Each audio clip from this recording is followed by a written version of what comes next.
Nuevamente, qué gusto de poder saludarlos. Gracias porque por lo menos ya prendieron el segundo DVD. Saben que quisiéramos hacer de esto una buena oportunidad. Ya lo dijimos en el DVD de la semana pasada. Esta es una oportunidad para crecer y madurar en la vida espiritual.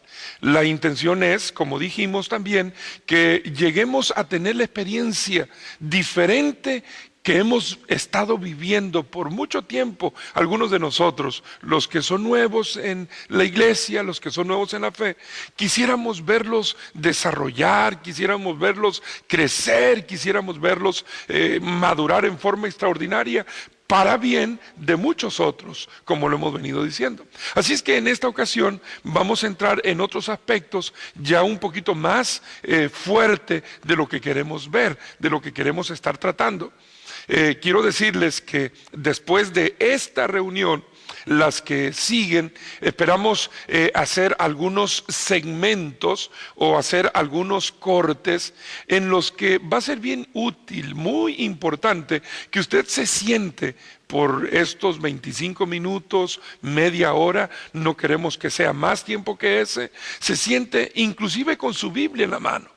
Y si tiene por allí alguno de los libros del Espíritu de Profecía que habremos de citar, también los tenga en su mano, para que se constituya esto en un estudio entre los miembros de iglesia y el pastor, independientemente de donde estén los miembros de iglesia.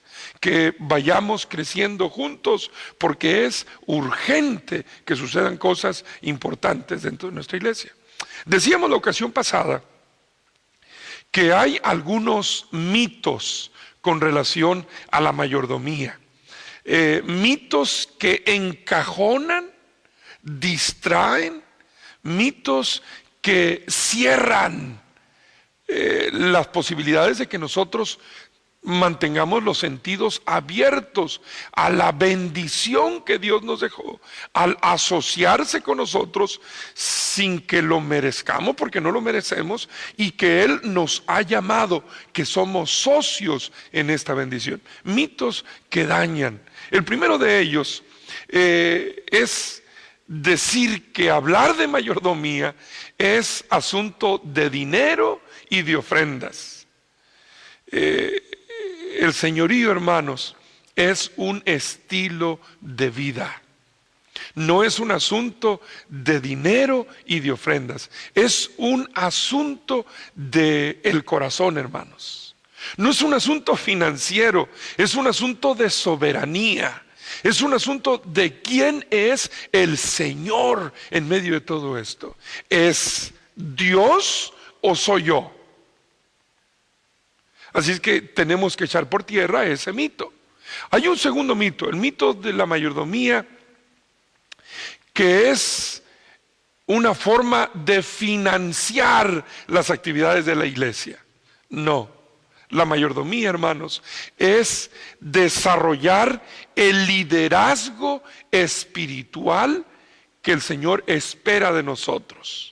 No es para financiar, no, es para desarrollar las características y las capacidades de liderazgo que nosotros hemos recibido de parte de Dios. Un tercer mito de la mayordomía dice que usamos la mayordomía cuando vemos que el dinero no está alcanzando. Hoy si ya no hay dinero, por lo tanto, ahora sí, hay que entrarle a la mayordomía. No, cuando hablamos de mayordomía, comúnmente los puntos claves son que queremos que se desarrolle una visión y que tengamos un concepto correcto de pertenencia. Cuando hablamos de mayordomía, hablamos de que no hay suficientes personas comprometidas. No estamos hablando de que no hay dinero suficiente, no. Estamos hablando de que no hay discípulos comprometidos. Y cuando hablamos de mayordomía, no estamos hablando de que nos falta dinero, sino de que nos falta ideas o que tenemos conceptos equivocados de lo que es el compromiso y lo que el Señor ha llamado a cada uno de nosotros a realizar. Otro de los mitos con relación a la mayordomía tiene que ver con la mayordomía como sostén de la iglesia. No. Los diezmos y las ofrendas, hermanos queridos, ya lo hemos dicho y es bien claro para muchos de nosotros, para muchos de ustedes, que los diezmos y las ofrendas es sencillamente en forma primaria nuestra forma de adorar a Dios. ¿Quién sostiene la iglesia? La iglesia la sostiene Dios. La iglesia no existe porque usted la financia. La iglesia no existe porque usted influye sobre ella. No, la iglesia es de Dios. Dios financia a su iglesia. Dios le da recursos a su iglesia. Nosotros participamos en esto como adoradores genuinos y agradecidos de Dios. Esa es la forma como nosotros lo hacemos. Pero hay un mito que dice que es para sostener la iglesia, y eso está equivocado. Otro mito es que la mayordomía la utilizamos como una pastilla, como un jarabe, como un medicamento para curar el egoísmo. ¿Saben que no es cierto eso? No es cierto, porque yo pudiera aparentemente estar dando y seguir siendo el hombre más egoísta del mundo. Es más, cuando Jesús se sentó, según Marcos capítulo 12, que ya hablamos de eso la semana antepasada, cuando Jesús se sentó frente al arca de las ofrendas, había muchos que traían muchos dineros, muchos recursos. Pero seguían siendo egoístas, dice el Espíritu de Profecía. ¿Por qué? Porque se quedaban con una cantidad que era para satisfacer su yo solamente. Así es que no es un asunto para curar. El único que puede curar el egoísmo es Dios. La dadivosidad es un resultado, es un fruto de que Dios está en nuestra vida. Es un fruto de que el método que estamos siguiendo nos está llevando a darle a Dios el señorío sobre nuestra vida. De eso se trata. Así es que no es un asunto para curar a nadie, no es un asunto para remediar el egoísmo. Dios lo va a hacer. Pero necesitamos ponernos en el lugar donde Él quiere realizarlo. En sexto lugar, otro de los mitos dice que la distancia pastoral de dar es porque sencillamente nosotros necesitamos sostener a alguien. El diezmo, hermanos, es un asunto espiritual. Es un termómetro para probar la salud de la iglesia. No es un medio para sostener a nadie, no. Es una forma de mantener la vida saludable. Aquí están volteados, usted ya los vio probablemente en su pantalla. El número 6 dice el mito del temor de entrega. O sea, la idea que pidiendo la entrega alejará a otros. O sea, algunos tienen miedo. Ay, pastor, no predique de eso. Ya el pastor ha venido hablando mucho de esto, que ya no hable más. ¿Por qué? Porque se nos van a ir las personas, se van a ir las visitas, se van a ir nuestros amigos. ¿Sabe una cosa? No. Hagamos el intento y se va a dar cuenta que la gente no se va, permanece, porque eso Dios lo dejó en el corazón. ¿Y quién permanece al final de cuentas? Bueno, permanece aquel que ha entendido cuál es su responsabilidad y cuál es su deber y quiere cumplir como su deber es en lo que el Señor le pide. Así es que el que se queda después de oír todo este asunto sobre la mayordomía, se queda consciente de que ese es un deber impuesto no por la iglesia, no por el pastor, es un deber que Dios ha establecido y que hay que cumplir. Otro mito más dice que usar muchos sermones sobre esto va a desanimar a la iglesia. No se desanima a nadie. Cuanto más se hable sobre el señorío de Jesús, de Dios sobre la vida del creyente, más fuerte será el estilo de vida del creyente. Así es que no se preocupe. Otro mito dice que usamos a veces la fidelidad como un negocio con Dios. No, hermanos. Dios tiene 1000 maneras para bendecir a su iglesia cuando nosotros no tenemos ni siquiera una. Así es que no se preocupe, el Señor va a alcanzar su objetivo, el Señor va a alcanzar. La bendición de la mayordomía no es por causa de Dios, la bendición de la mayordomía es por causa de nosotros. Nosotros necesitamos de ella. Y número 10, el mito de trabajar para Dios. No. Nosotros no trabajamos para Dios, nosotros somos socios de Dios. Es diferente. Si usted se siente trabajador de Dios, usted va a haber veces que va a ir a cumplir con lo que Dios le manda arrastrando los pies, como a veces nos sucede en los trabajos. Vamos al trabajo sin ganas, vamos al trabajo arrastrando, lo vamos a hacer porque tenemos que hacerlo, lo vamos a hacer porque necesitamos hacerlo, no porque querramos hacerlo, no porque nos guste. Pero cuando nosotros cambiamos el concepto y quitamos ese mito de que nosotros trabajamos para Dios y nos convertimos en socios, porque Dios nos da ese deber, nos da ese privilegio de llamarnos socios en esto, que es administrar la salvación y la bendición de las buenas nuevas a los perdidos. Así lo dijo el apóstol Pablo, que nosotros somos administradores de los misterios de Cristo. O sea, de las buenas nuevas que representa la salvación en Cristo Jesús. Así es que estos son los mitos en los que en algún momento caemos si nos descuidamos cuando hablamos acerca de la mayordomía. La mayordomía, hermanos, quiero seguir insistiendo, tiene mucho más que eso.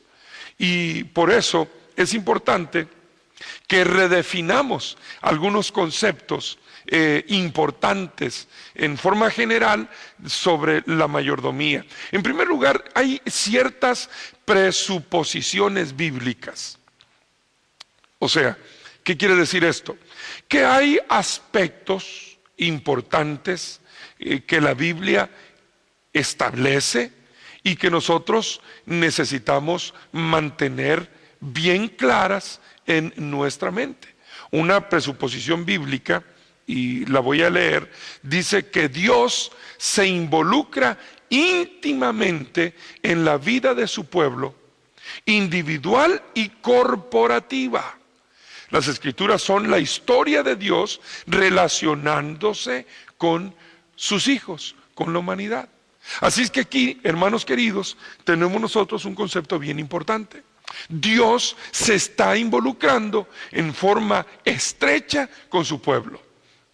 No es un Dios ajeno a su pueblo, no es un Dios que está alejado de su gente, no, es un Dios que se introduce y que está activo y que está obrando en forma completa con sus hijos. Otra presuposición bíblica la encontramos en Romanos 13, del 1 al 6, y ahí se nos dice que Dios finalmente está en control, guiando los asuntos de este mundo.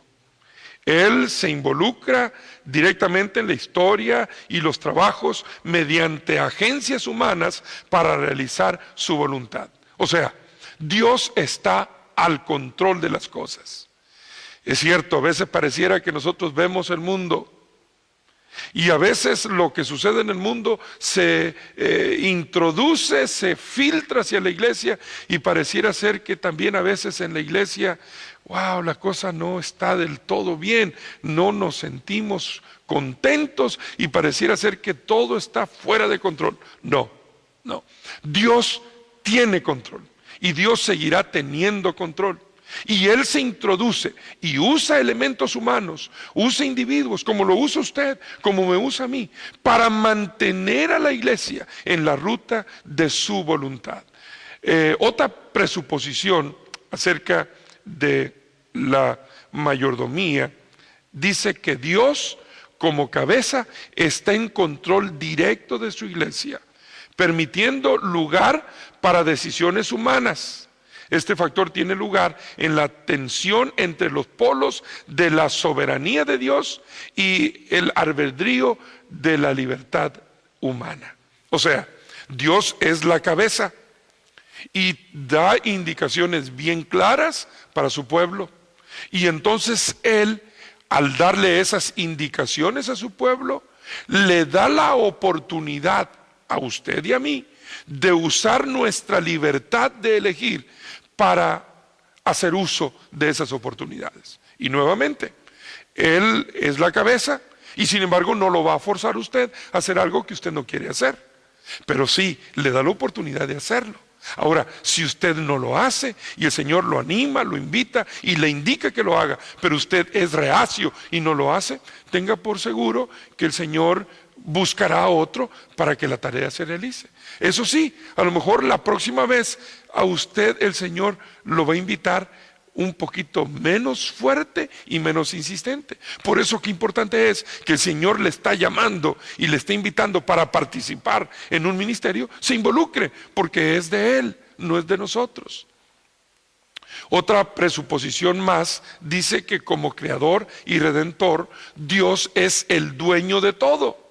Es el propietario, por lo tanto Él provee para todas nuestras necesidades. No somos dueños nosotros, nos adueñamos, es cierto, pero no somos dueños. Él es el dueño, Él es el propietario de todo.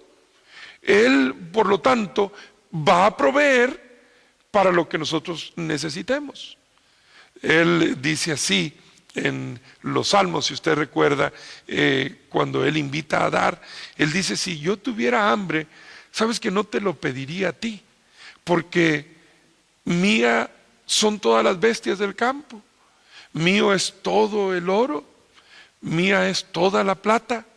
Así es que si yo tuviera una necesidad, quiero decirte que no te la pediría, porque de ti no es nada, tuyo no es nada, tú no tienes nada.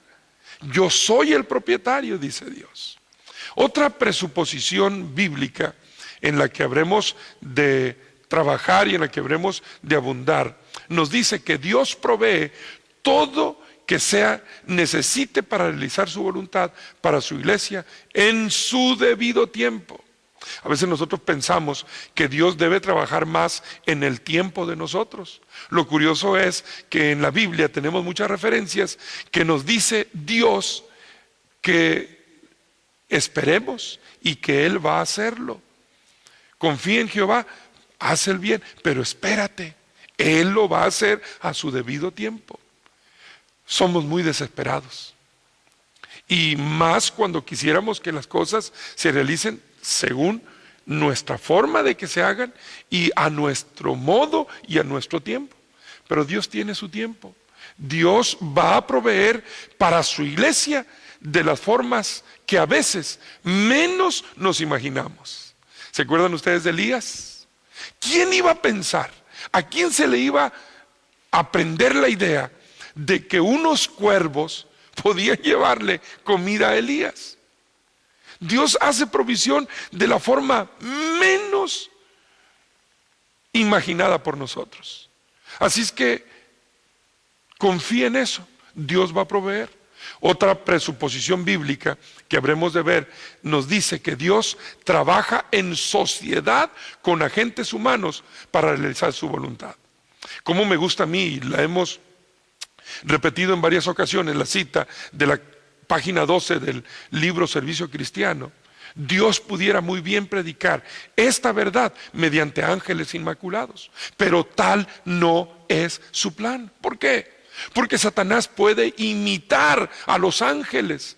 Satanás puede imitar inclusive la voz de Dios, pero no puede imitar el testimonio de un converso, de un ser humano que le ha entregado el control de su vida a Dios, de alguien que humildemente dice: Dios es el soberano de mi vida, Dios es el dueño de mi vida. Eso no lo puede, Satanás no puede imitar eso. Por lo tanto, Dios, para bendición de su iglesia, entrega sus bendiciones a través de agentes humanos. ¿Puede usar Él de entregarlo? Claro que lo puede hacer, pero no es su plan. Quiere usarlo usted, quiere usarme a mí, y quiere usar mi voluntad, quiere usar su voluntad, para que usted, al recibir la bendición de Dios, la pase, sus manos queden libres, para que Él vuelva a poner allí, y la vuelva a pasar, como cuando Jesús multiplicó los panes y los peces. En la medida en que las cestas de los discípulos se vaciaban, era en la medida en que el Señor las volvía a llenar. La razón por la cual a veces nosotros no tenemos más es porque no vaciamos lo que el Señor nos da en beneficio de otros. Otra presuposición bíblica que habremos de estar viendo es que Cristo es Señor de todo y su señorío es una decisión voluntaria que nosotros debemos de tomar. O sea, Él no va a forzarnos a reconocer su señorío en nuestra vida. No, Él no puede tener súbditos en su reino, súbditos sometidos. Él no.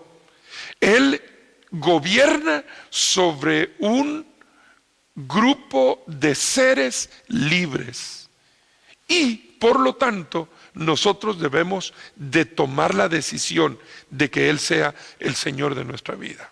Otro más dice que el Espíritu Santo es el agente activo del señorío y trae la presencia viva de Cristo a la vida del creyente. El Espíritu Santo hará el trabajo que necesita hacer para que Jesús se entronice, para que Jesús tome el trono de nuestra vida. Es la obra del Espíritu Santo. Otra presuposición que habremos de ver nos dice que nosotros recibimos el Espíritu Santo por la fe.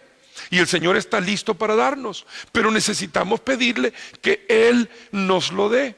Y en último lugar, otra presuposición es que en Cristo podemos hacer lo que Él pide que nosotros hagamos. ¿Se acuerdan ustedes? Pablo lo dijo: todo lo puedo en Cristo que me fortalece. Hermanos, cada vez más nos acercamos al tiempo del fin. Por lo tanto, es bien importante que entendamos que cada vez más se pedirá de nosotros que vivamos por fe. Vivir por fe implica dejar de hacer cuentas con lo que nos rodea. Implica tomarnos del brazo del Omnipotente. Así es que estas presuposiciones bíblicas las habremos de estar viendo durante las próximas presentaciones. Queridos hermanos, gracias. Gracias por llegar conmigo al final de esta presentación. Quiero decirles algo. Tengo para ustedes un obsequio especial si me buscan como resultado de que ustedes estuvieron hasta el final de esta presentación. Es algo muy importante, muy interesante y muy útil para su vida. Vamos a hacer una oración para terminar. ¿Les parece bien? Para que el Señor nos ayude a que estos principios se encarnen en nuestra vida. Cariñoso Dios, amado Padre, quiero pedirte nuevamente bendigas a mis hermanos. Quiero pedirte nuevamente estés con ellos. Quiero pedirte, Señor, que esos mitos, que esas equivocaciones que nos invaden sean quitadas por el poder de lo alto y que nos ayudes, oh Dios, a vivir cada vez más por fe y para fe. Ayúdanos, Señor, a ser fieles administradores de las riquezas que hemos recibido de ti. Lo rogamos todo en el nombre bendito de Jesús, nuestro Salvador. Amén. Amén. El Señor les bendiga, mis queridos hermanos. Nos vemos la próxima semana.